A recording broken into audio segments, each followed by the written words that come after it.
Bien, salam alaikum. J'ai élève de la seconde C.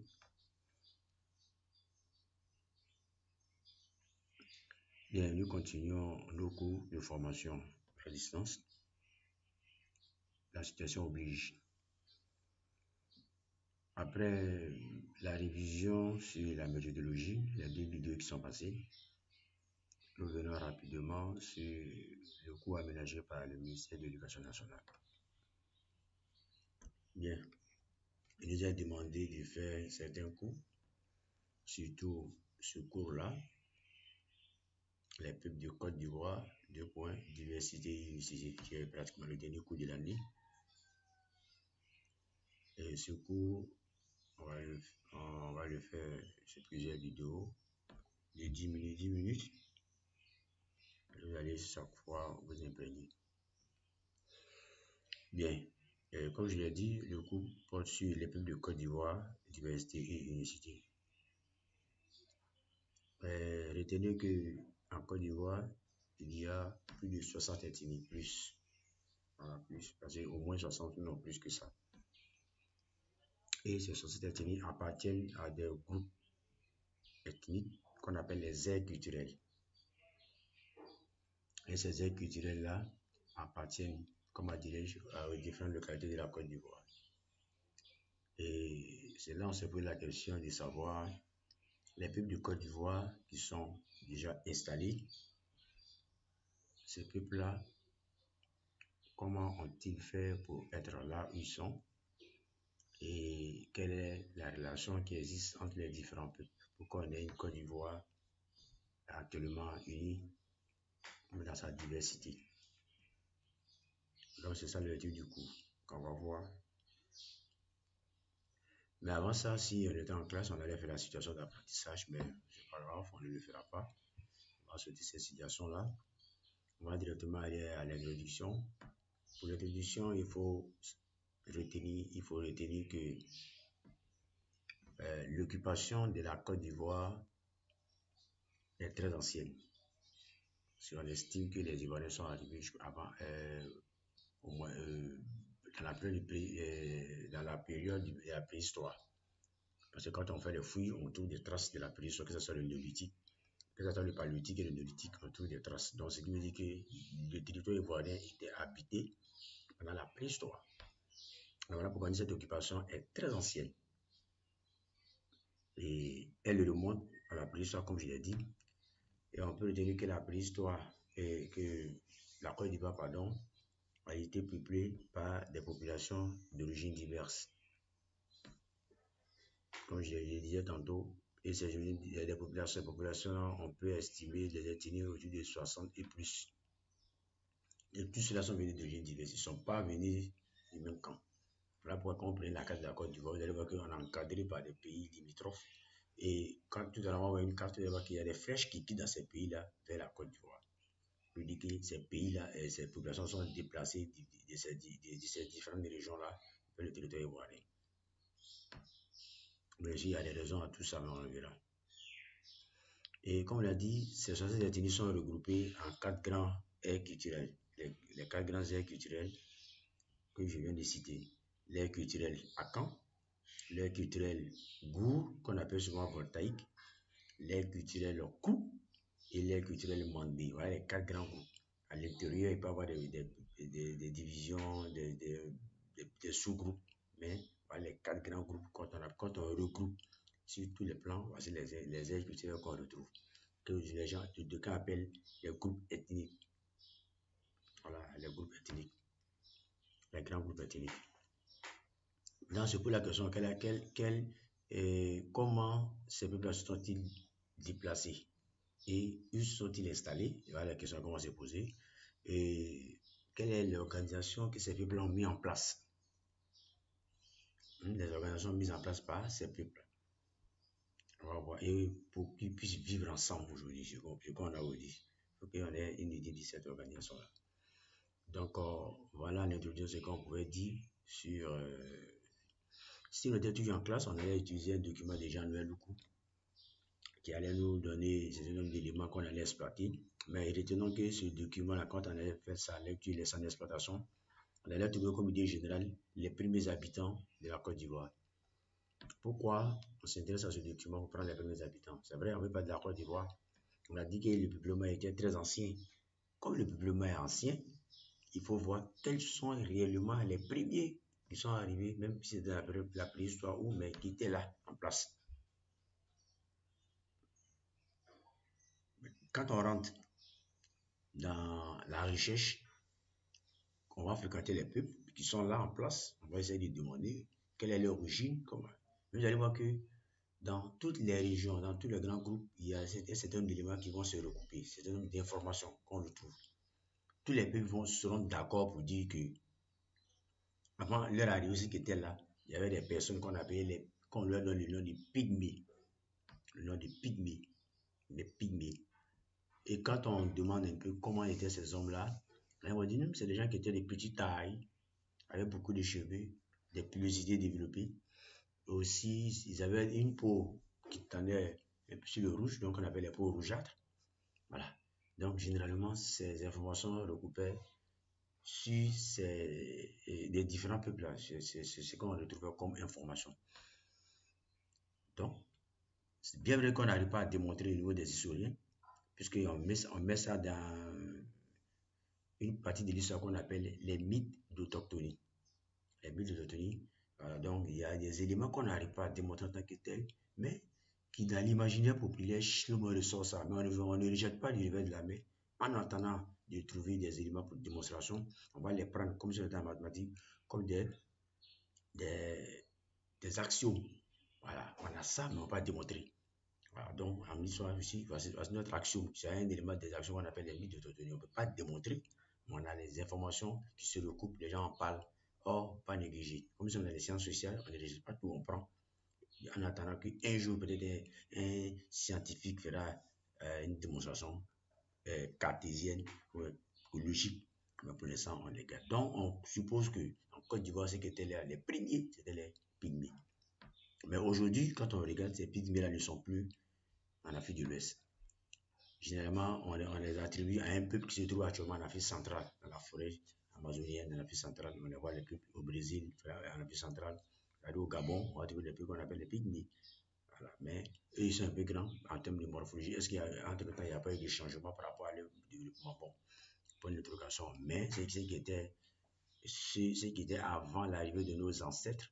Ces pygmées étaient des petites tailles, de peau rougeâtre, avec des pilosités développées, par des tailles tournant entre 1,55 m et 1,50 m. Bien. Après cela, nous allons nous intéresser à la première partie de notre cours. Et comme je le disais, cette première partie de notre cours-là, c'est sur les origines, pardon. La première partie, c'était le premier pays, les premiers habitants de la Côte d'Ivoire. Donc, on retient que c'est les pygmées. Mais on ne s'arrête pas là. On va voir les premiers habitants qui sont proches de nous. Ce qu'on appelle les prières. Voilà. Donc, pour le faire, on allait générer un document qui allait nous donner. Ce document-là contient une carte. Une carte qui va présenter pratiquement ceux qui étaient là avant que la Côte d'Ivoire ne se développe. Ceux qui étaient là, les peuples qui sont arrivés.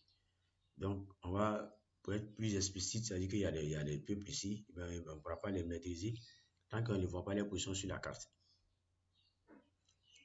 J'ai une carte qui est là, on va aller rapidement aller voir la carte. Voilà, la carte est là, vous allez voir que c'est sur la carte que nous avons tiré d'un document, c'est-à-dire le document officiel qui existait avant sur l'enseignement en Côte d'Ivoire. Voilà, c'est un livre d'histoire jour, mais c'est dedans qu'on a pris. Vous trouvez aussi dans les documents aussi officiels, la quatrième aussi. Mais c'est pas là l'importance. Voilà le document qui est là. Le document là présente la Côte d'Ivoire. La carte de la Côte d'Ivoire, vous voyez. Voilà. Et avec ses pays limitrophes, le Libéria, la Guinée, le Mali, le Burkina, le Ghana. Voilà. Et dans ce document, on voit des noms. Ces noms-là représentent quelques ethnies. Ces ethnies font partie des grands groupes que je viens de citer. On suppose que ces ethnies-là étaient les premiers. Dans la démonstration, on les retrouve. Je prends le 1. le 1 et le 3 sont pratiquement les mêmes. Vous voyez que ça quadrille le centre, on descend vers le sud-ouest. Vous voyez, dans le centre, excusez-moi, la carte est partie, je reviens. Voilà, dans le centre, on commence ici. Le centre ici, on descend un peu vers le sud-est. Dans le centre-est, sud-est, le centre et centre-est, tout cela. Et cette partie a été occupée en grande partie par un peuple qu'on appelle les Akans. Maintenant ici, puisque nous sommes avant, on va les appeler les proto-Akans. C'est-à-dire les premiers Akans. Le proto veut dire premier. Les proto-Akans. Et ces proto-Akans là ont plusieurs ethnies. Je prends l'exemple des Goli, les Gbomi, les Anafor, on a les Asrins, ou on appelle ça les Mbatra, les Ega, les Brekegounais, les Agua, les Koutrou, les Zéiri, les Adissi. Voilà quelques peuples quelques ethnies qu'on retire de ce grand groupe Akan. Ouais. On va un peu à l'ouest, centre-ouest, sud-ouest. On a ici, c'est la partie occupée par les Kou, l'air culturel Kou. Ici, c'est l'air culturel Akan, mais c'est l'air culturel Kou. Il y a le 2. Ici, on va retrouver les Séinon, ou qu'on appelle les Péliou, les Magoué, les Nassau. Il y en a encore, mais voilà ce qu'on peut retenir. On remonte vers le numéro 4. On voit l'air culturel qui ressemble ici, c'est-à-dire que le nord-ouest jusqu'à l'ouest, on a le grand groupe Mandé. Des on va demander Nord Mandé aussi, mais pour l'instant, on va prendre le grand groupe Mandé. Et on peut retenir plusieurs groupes là-bas. Hein. On a les Wenebo ou les Toura qui étaient les premiers. Voilà. Donc, on va mettre aussi le groupe Gagou dedans, mais on verra, les Gagou. Mais pourquoi ici on ne les retrouve pas? Parce qu'il y a une discussion entre les historiens. Deux disent que les Gagou ne quittent nulle part. C'est les premiers habitants. C'est qui étaient les premiers. Donc on ne les met pas. Mais ils font partie des Mandis quand même. Quand on regarde le langage, tout ce qui est les similitudes avec les Mandis est très très proche par rapport aux autres. C'est pourquoi on les met dans le grand groupe Mandi. Hein? Je ne sais pas ici, mais on va retenir les Tours et les Wenebo, les gens de l'Ouest pour l'instant. Et en 5, on a le grand groupe Gou, on appelle les Voltaïques, on a les Lorons, les Gouins, les Falafala, les Nabé, les Azérés. Ce sont les groupes qui sont attribués au groupe des Voltaïques. Souvent, on va les diviser en deux. On dira les proto-Sénoufo, c'est là que se trouve les Sénoufo, et les proto-Koulango. Voilà. Ces gens-là ont les mêmes morts, se ressemblent un peu dans la pratique. Donc, cette carte-là nous permet de savoir quels étaient les premiers habitants. Alors, si on était au goût, on allait prendre la carte-là, coller, et ça allait tracer des leçons, on explique, et puis aller chacun allait prendre notre comme il peut, selon mes explications.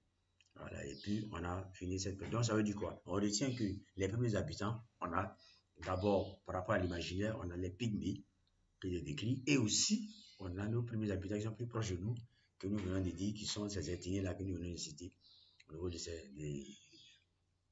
Bien, si cela était fait, on va remonter à notre cours, où on s'était arrêté, on était sur le grand 1, petit 1, les premiers habitants. Bien, ceci étant, la carte nous aidant, on a vu un peu les ethnies, quelques ethnies, et c'est ce qui est résumé ici, quelques éléments. Voilà. Mais si vous prenez la carte, vous n'avez pas besoin de ça. Donc la carte est accoulée dans le cahier, quand vous avez recopié l'introduction, le petit 1, grand 1, petit 1, vous allez avoir un premier astérisque écrit les premiers habitants concernant les pygmées, et après vous venez sur le premier, deuxième astérisque, vous pouvez copier ça ou bien même coller la carte. Et puis vous aider de nos explications pour comprendre. Donc la carte est à coller dans le cahier.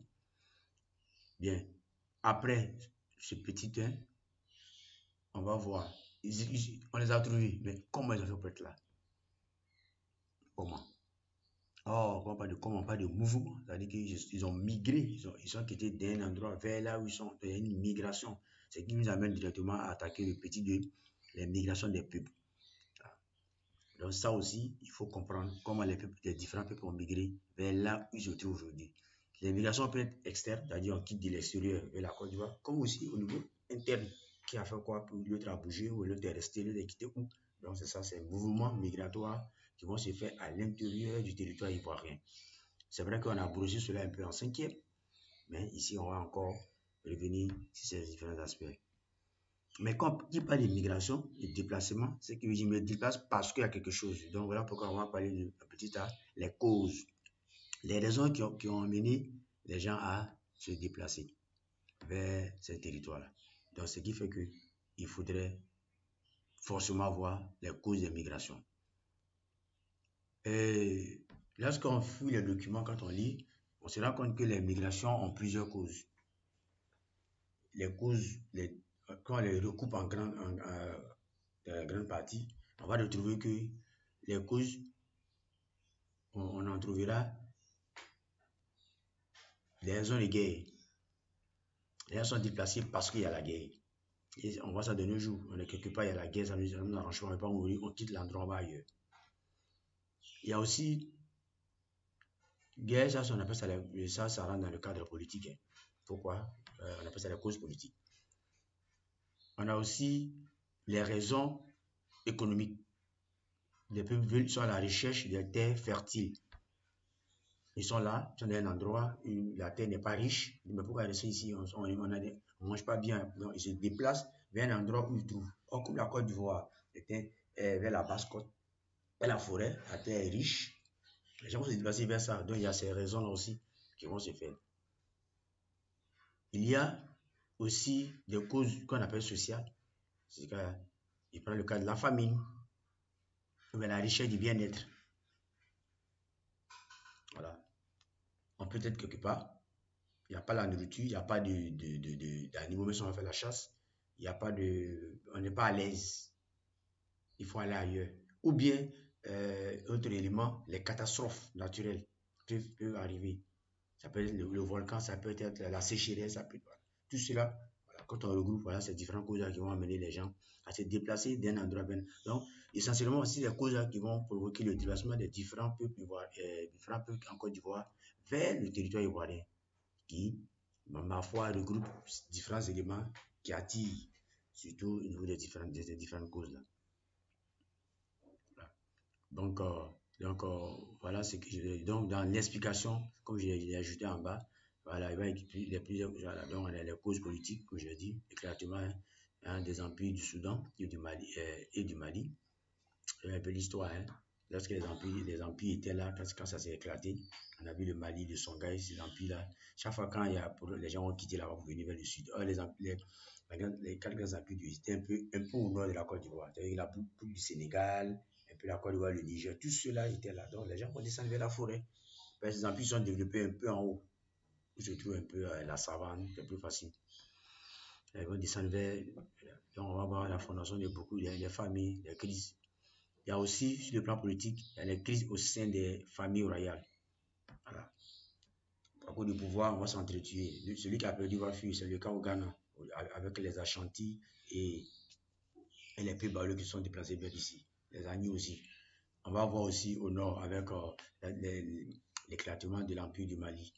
Voilà. Ils vont quitter là-bas vers la Côte d'Ivoire. Donc, il y a pas mal d'éléments comme ça. On va venir fonder certains nouveaux royaumes. Aux économies, il vient de dire, recherche des terres propices pour l'agriculture, aux sociales et aussi aux religieuses, catastrophes naturelles, événements naturels soudains provoqués par un grand nombre de décès, de blessés, de destructions épidémiques. Les religieux aussi, les gens ils veulent pas faire l'argent de celui qui vient leur reposer, ils quittent les bas ailleurs où se sent à l'aise. Si c'est musulman, il ne veut pas être musulman, il va où se trouvent les chrétiens. Si c'est les boussonistes, il veut quitter la poêle d'un endroit où on ne le dérange pas, il adore ses fétiches comme il se doit. Donc voilà les causes. Donc en petit A, c'est ce qu'on va voir les causes de migration. En petit B, on va voir les aires d'installation des peuples en Côte d'Ivoire. Où ils sont installés, on va voir ces aires-là. Où quand ils sont arrivés, quand ils sont déplacés là, chacun s'est installé. Bon, on a une idée avec la carte. Donc toujours, c'est une carte qu'on allait prendre. Voilà. Et cette carte-là va concerner la deuxième carte. On revient encore sur notre carte. Voilà, vous m'excusez. Voilà, voici la deuxième carte qui est là, qui est en bas. Voilà. Donc, vous voyez que Voilà les différents mouvements. Le Mali est là, la Guinée est là, le Libéria est là, le Burkina. Maintenant, vous voyez qu'il y a des exécutés, les gens étaient là, et puis il y a les flèches. Les flèches. Vous voyez? Les flèches. Et puis aussi, on a ça à l'interne aussi. C'est des mouvements à l'interne.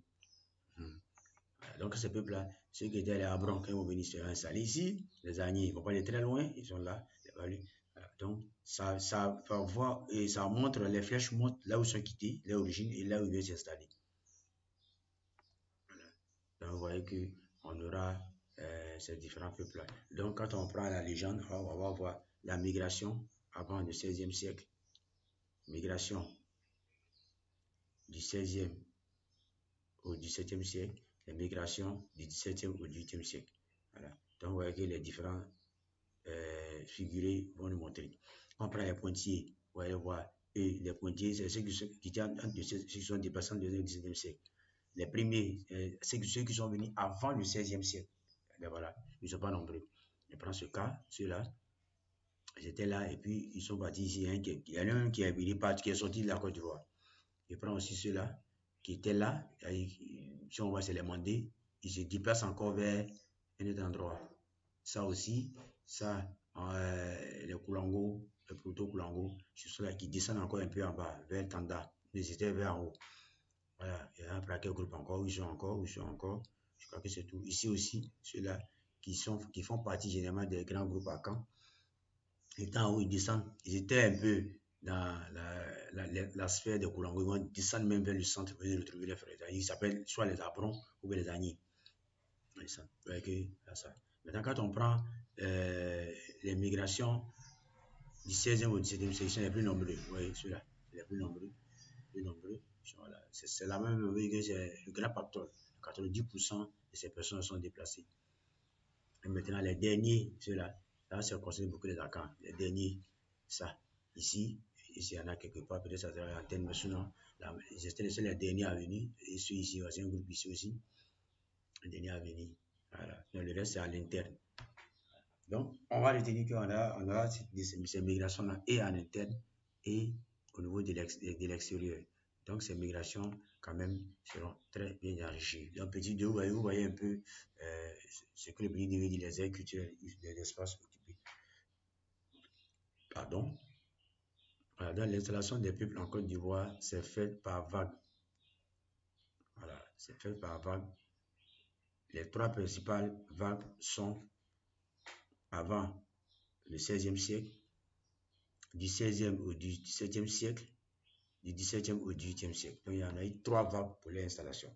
Un, avant le XVIe siècle. Deux, ceux qui sont venus entre le XVIe et le XVIIe, ceux qui sont venus entre le XVIIe et le XVIIIe siècle. Et avant le XVIIe, c'est fini, l'installation est finie. Ceux qui sont venus après ne sont pas ivoiriens. Ceux qui sont rentrés maintenant n'ont pas dû ivoiriens. C'est là on va avoir certaines notions concernant la Côte, mais ça, c'est pas l'ordre du jour. Maintenant, après, moi, c'est pour la question de savoir, la première vague concernait quel type de peuple. On le verra tout à l'heure dans la deuxième vidéo. Excusez-moi parce que la vidéo ne peut pas être très longue. Merci. Tout à l'heure.